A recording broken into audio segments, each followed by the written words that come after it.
3G 4G 5G તમે બધું જ ભૂલી જાઓ. હવે ઇન્ટરનેટ આવશે ડાયરેક્ટ સેટેલાઇટથી. જે કંપનીનો ટાર્ગેટ માત્ર મેટ્રો સિટીઝ નથી, પરંતુ ભારતનું અંતિમ ગામડું પણ છે. ચાલુ વિડીયો દરમિયાન જો તમે તરત જ જોયું કે નેટવર્ક એરર છે કે નહીં, જે ઇન્ટરનેટ વગર માત્ર 2 સેકન્ડ પણ ચાલતું નથી, એની જ દુનિયામાં સૌથી મોટી ક્રાંતિ લઈને આવી રહ્યા છે અમેરિકાના એલોન મસ્કની કંપની સ્ટારલિંક.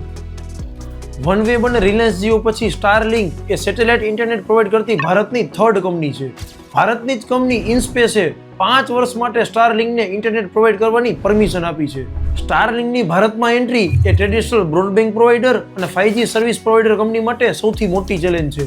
સ્ટારલિંકની આજે ઓલ ઓવર વર્લ્ડમાં 140 કરતાં પણ વધારે કન્ટ્રીમાં પ્રેઝન્ટ છે.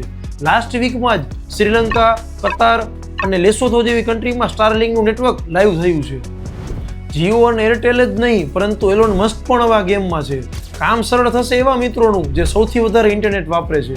તમને શું લાગે છે, સ્ટારલિંકના ભારતમાં રેટ એફોર્ડેબલ હશે કે એક્સ્ટ્રા કોસ્ટલી હશે? કોમેન્ટ કરીને જરૂર જણાવો. જય હિન્દ.